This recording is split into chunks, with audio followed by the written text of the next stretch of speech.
Voilà, Mamadou, il y a des problèmes dans les Napoléons. Il y a un peu de temps à faire. Ablaye Diop, Ibou Khadi, et il y a des gens vraiment massala. Et il y a des gens qui ont qu'on a créé, je vais par là. Qu'on a qui va manger à l'envoyer. Il va manger pour avoir. Il doit être Ablaye Ba.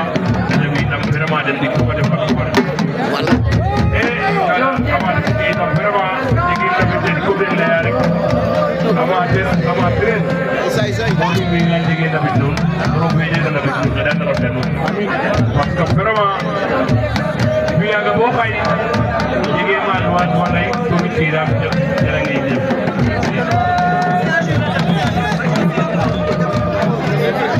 merci beaucoup merci maître merci maman dañuy dellu ci animation tuuti